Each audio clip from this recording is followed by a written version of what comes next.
नमस्कार साथियों, Rajasthan board exam 2023 कक्षा 12वीं के लिए आज हम भूगोल का क्वेश्चन पेपर लेकर आ चुके हैं। बिल्कुल इसी तरह का क्वेश्चन पेपर आपको एग्जाम में देखने को मिलेगा, तो वीडियो पूरा जरूर देखिएगा। वीडियो है बहुत ही इंपॉर्टेंट है होने वाले। तो चलिए शुरू करते सीधे चलते क्वेश्चन पेपर की तरफ। ये रहा आपका क्वेश्चन पेपर, इसमें जो भी निर्देश दिए हुए हैं वो आप पढ़ लेना और 56 नंबर का आपका ये भूगोल का पेपर रहेगा। ठीक है, अब है ये रहा आपका पहला प्रश्न। इसमें क्या दिया है, निम्न में से मानव निर्मित है तत्वों को पहचाना है। पतन, जलवायु, जल या फिर वनस्पति। ये तो तीनों तीनों था ना, ये मानव द्वारा निर्मित नहीं है, मतलब ये प्रकृति द्वारा है निर्मित है। ठीक है, इससे मनुष्य ने नहीं बने हैं। बाकी ये पतन है, ये मानव निर्मित है, मनुष्य द्वारा निर्मित है, इसलिए आपका जो ऑप्शन है वो अ राइट आंसर हो जाएगा। ठीक है, अगला क्वेश्चन आपका, निम्न जन्म दर एवं निम्न मृत्यु दर है वो किसकी सूचक है। विस्तारित होती जनसंख्या की, ये तो होगा नहीं क्योंकि निम्न जन्म दर है ना, और स्तर जनसंख्या की, और ह्रासमान जनसंख्या की, या फिर शून्य जनसंख्या की। ठीक है, तो बिल्कुल आपका 100 ऑप्शन हो जाएगा ह्रासमान जनसंख्या की। जब जन्म दर है ना निम्न होगी और मृत्यु दर भी निम्न होगी ना, तो ह्रासमान जनसंख्या की सूचक है वो होगी। ठीक है, और बात कर लेते हैं कि जब है ना विस्तारित होती जनसंख्या ने, ये आपको ये एक दिया ना ऑप्शन है, ये कब होगा, जब जन्म दर है ना, जन्म दर क्या होगी, उच्च होगी। ठीक है, और मृत्यु दर है वो क्या होगी, वो होगी आपकी मध्यम होगी। तब वो कौन किसकी सूचक होगी, तो वो विस्तारित होती जनसंख्या की सूचक होगी। ठीक है, उसके बाद एक है आपका स्थिर जनसंख्या की। तो स्थिर जनसंख्या है वो कब होगी, जब जन्म दर व मृत्यु दर दोनों क्या होगी, मध्यम से निम्न की ओर होगी। मध्यम से निम्न की ओर होती है, तब है ना आपका स्थिर जनसंख्या है वो होगी। ठीक है, और ह्रासमान जनसंख्या के बारे में मैंने बता दिया कि जन्म दर निम्न होगी और मृत्यु दर भी निम्न है होगी, तो ह्रासमान जनसंख्या की सूचक है होगी। इस तरीके से आपको समझना है, बिल्कुल इसी तरीके से समझाऊंगा। वीडियो पूरा जरूर देखना, आपको कुछ नहीं करना। इसमें तीसरा प्रश्न आपका, चलवासी पशु चारकों का पर्वतीय मैदानी प्रवास कहलाता है। आर्थिक प्रवास, क्षेत्रीय प्रवास, या फिर ऋतु प्रवास, या फिर स्थानीय प्रवास। ठीक है, तो बिल्कुल आपका क्या हो जाएगा, आपका ऋतु प्रवास है हो जाएगा। चलवासी क्या करते हैं, पर्वतीय जो पर्वतीय होता है ना, पर्वतियों से मैदान भागों में आ जाते हैं, या फिर मतलब ऋतु के अनुसार होते हैं। जब गर्मी होती ना, तो गर्मी में कहाँ रहते हैं, पहले मैदानी भागों से पर्वतीय में चले जाते हैं। ठीक है, फिर सर्दी आती है तो पर्वतियों से मैदानी भागों, मतलब वापस गर्म इलाके में आ जाते हैं जब ठंड पड़ती है ना। तो इस तरीके से ऋतु प्रवास है ये कहलाता है आपका, एकदम राइट आंसर हो जाएगा। पर्यटन आकर्षण का कारक है वो नहीं है। जलवायु, भूदृश्य, इतिहास एवं कला, संस्कृति एवं अर्थव्यवस्था, प्रशासन एवं राज्य व्यवस्था। तो बिल्कुल आपका 2 ऑप्शन हो जाएगा। इसमें पर्यटन को आकर्षित करने वाले कारक में आपका ना जलवायु है वो आते हैं, वृद्ध से भी आते हैं, इतिहास एवं कला ये भी है ना, ये आते हैं, पर्यटन आकर्षण का ये एक कारक है। ठीक है, और संस्कृति और अर्थव्यवस्था ये भी आते हैं, लेकिन प्रशासन एवं राज्य व्यवस्था इसमें नहीं आते हैं पर्यटन आकर्षण के कारक में, है ना। अगला क्वेश्चन आपका नेक्स्ट, ग्रामीण बस्तियों में रैखिक प्रतिरूप है वो पाया जाता है। बहुत ही अच्छा प्रश्न है एकदम। सड़कों व नदियों के किनारे, जिलों के चारों ओर, सड़कों के तिरे पर, या फिर अंतरा पर्वतीय घाटियों में। ठीक है, तो बिल्कुल आपका रैखिक प्रतिरूप है वो होता है कि आपका जैसे है ना रैखिक प्रतिरूप वाली बस्तियों में मकान सड़कों पर, रेल लाइनों, नदियों, नहरों पर हैं वो स्थित होते हैं। ठीक है, ये आपको याद रखना है। तो इसमें कौन सा हो जाएगा, बिल्कुल सड़कों व नदियों के किनारे हैं वो राइट आंसर हो जाएगा। जिलों के चारों ओर है वो नहीं होता। जिलों के चारों ओर तो क्या होता है, वर्ताकार प्रतिरूप है वो होता है। क्या होता है, यदि आपको स्थान पर रैखिक प्रतिरूप की जगह ना क्या पूछता है, वर्ताकार पूछता ना, तो आप क्या करते, जिलों के चारों ओर करते, है ना। और यदि आपको सड़क के तिराहे पर पूछता, क्या पूछता, मतलब यहाँ पर ये 100 ऑप्शन होता है ना, यहाँ पर तो क्या होता, टी आकार, यहाँ पर ऑप्शन टी आकार होता है। ठीक है, टी आकार प्रतिरूप पाया जाता है, तो आप सड़क के तिराहे पर खरीदते हैं ना। और क्या पूछ सकता है आपको, यदि आपको आयताकार पूछता कि भाई ग्रामीण बस्तियों में आयताकार प्रतिरूप हैं वो कहाँ पर पाए जाते हैं, तो आप करते अंतरा पर्वतीय घाटियों में। ठीक है, इस प्रकार से समझना है। अगला क्वेश्चन आपका, 2020 में जारी HDI रिपोर्ट में भारत का स्थान है। HDI रिपोर्ट मतलब मानव विकास सूचकांक वो रिपोर्ट है ना, उसमें जो कि 2020 में आई थी लास्ट, और इसमें 199 देशों की कितनी है सूची है। ठीक है, और भारत का स्थान की बात करें तो भारत का स्थान है आपका 131वां। तो 131 कौन सा, 111, 39, ये रहा आपका 2 ऑप्शन है ना, 2 ऑप्शन है राइट आंसर हो जाएगा। बिल्कुल इसी तरह के समझूंगा, वीडियो में बने रहना आपको। अगला क्वेश्चन आपका नेक्स्ट देख सकते हो, भारत सरकार द्वारा जल क्रांति अभियान का आरंभ है वो किया गया, तो कब है वो आरंभ किया गया जल क्रांति अभियान, तो 1999 से 2000 में, 2009 से 2010 में, 15-16, या फिर 18-19। ठीक है, तो बिल्कुल आपका 15-16 है वो राइट आंसर हो जाएगा। ठीक है, और जल क्रांति अभियान ये भारत सरकार द्वारा 2015-16 में प्रारंभ किया। इसका उद्देश्य क्या है, तो देश के प्रति व्यक्ति जल की उपलब्धता को सुनिश्चित करना है। ठीक है, अगला क्वेश्चन आपका 8th क्वेश्चन है, भारी धातु उद्योगों के लिए कौन सा औद्योगिक प्रदेश है वो जाना जाता है। गुजरात, छोटा नागपुर, गुरुग्राम, दिल्ली मेरठ या फिर कोल्लम तिरुवनंतपुरम। ठीक है, तो बिल्कुल आपका वो ऑप्शन है वो राइट आंसर हो जाएगा। और भारी धातु उद्योग के लिए छोटा नागपुर औद्योगिक प्रदेश जाना जाता है। ये प्रदेश है ना झारखंड, उत्तरी उड़ीसा है, पश्चिम बंगाल तक फैला हुआ है ना। अगला क्वेश्चन आपका नेक्स्ट, गंगा नदी में किस नगर का औद्योगिक प्रदूषण है सर्वाधिक है? तो उस नगर का नाम बताना है, लखनऊ, दिल्ली, आगरा या फिर कानपुर। तो बिल्कुल आपका द ऑप्शन हो जाएगा, क्या हो जाएगा, कानपुर है राइट आंसर हो जाएगा। और इस औद्योगिक नगर के कारण गंगा नदी क्या होती है, सर्वाधिक प्रदूषित है वो होती है। ठीक है, और गंगा नदी के किनारे बसा है जो कि कानपुर नगर चमड़ा उद्योग के लिए जाना जाता है, साथ ही वस्त्र उद्योग का भी केंद्र है। इसी कारण है गंगा नदी है सर्वाधिक प्रदूषित होती है। तो मैंने बता दिया।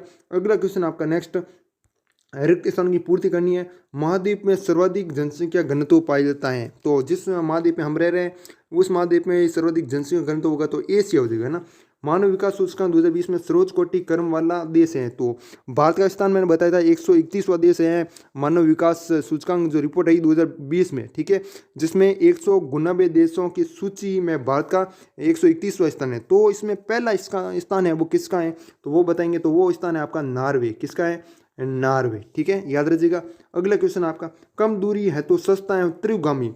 कम दूरी, एक तो आप कम दूरी आप जैसे मान लीजिएगा आपके घर से आपके दोस्त के घर, ठीक है, तो उसमें सबसे सस्ता साधन कौन सा होगा, कौन सा परिवहन होगा, और त्रिव भी होगा। ठीक है, तो आप कौन सा देगा, सड़क परिवहन। ठीक है, कौन सा देगा, सड़क परिवहन। सड़क से पहुंचेंगे ना, मैंने वायु परिवहन से थोड़ी पहुंचेंगे, एरोप्लेन में थोड़ी जाएंगे आपके दोस्त के घर जल्दी जाने के लिए ना।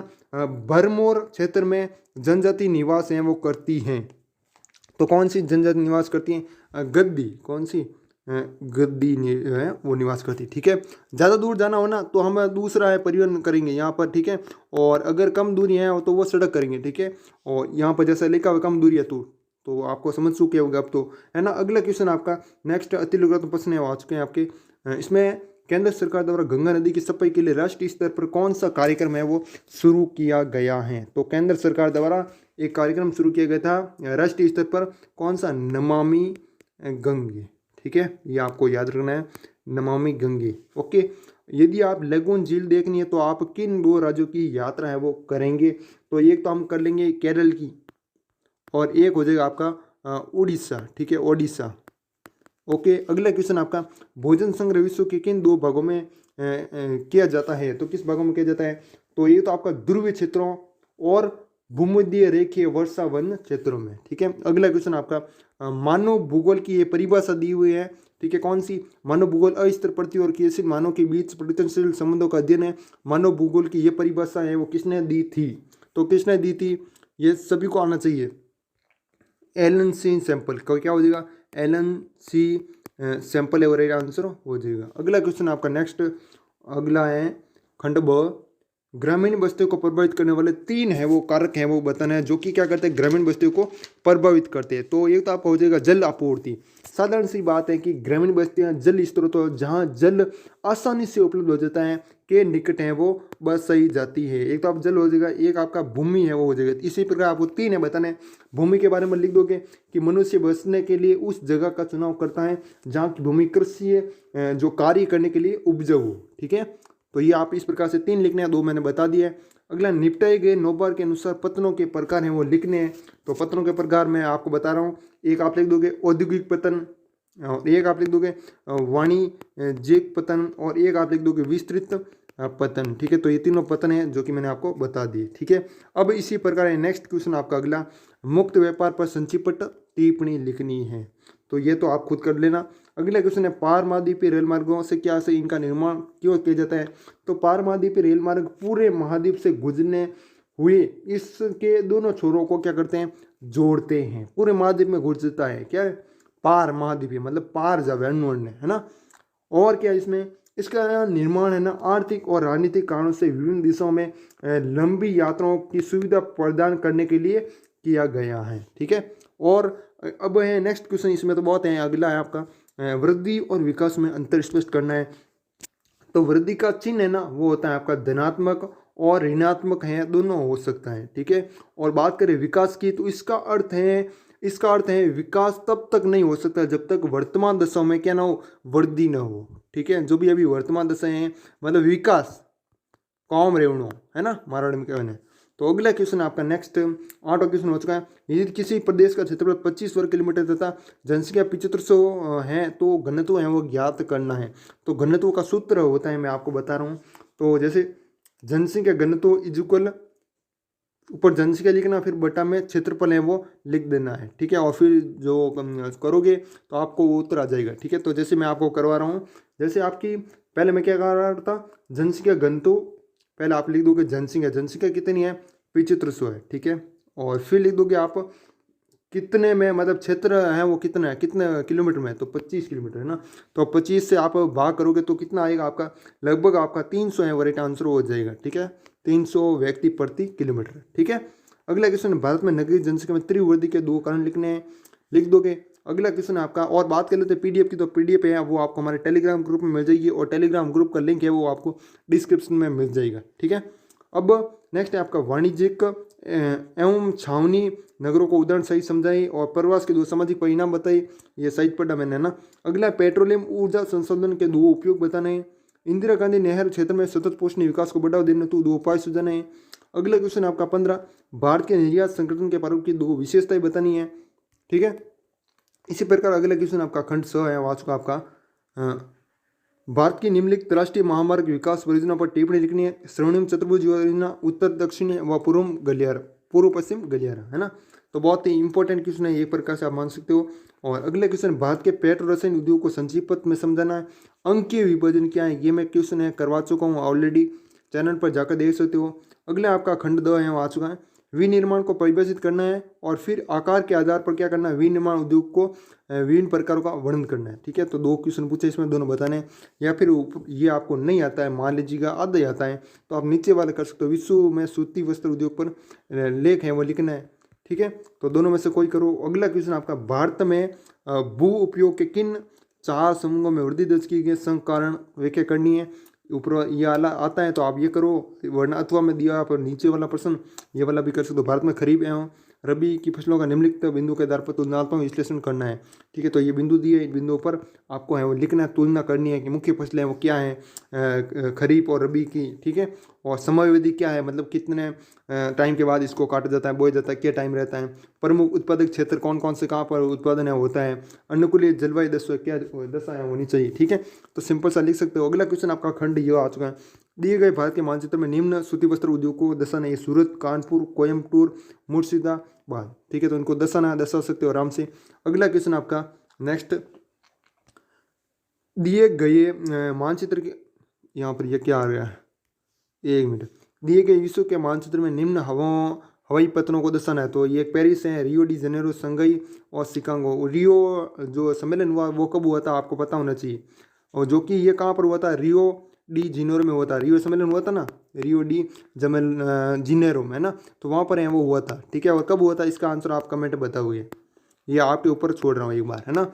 और बात कर लेते हैं पीडीएफ की, तो पीडीएफ है वो आपको हमारे टेलीग्राम ग्रुप में मिल जाएगी, और टेलीग्राम ग्रुप का लिंक है वो आपको डिस्क्रिप्शन में मिल जाएगा, ठीक है। तो बाकी इस वीडियो को यही समाप्त करते हैं। यदि वीडियो पसंद आए तो वीडियो को लाइक और चैनल को सब्सक्राइब जरूर कीजिएगा। तब तक के लिए जय हिंद, जय भारत, वंदे मातरम।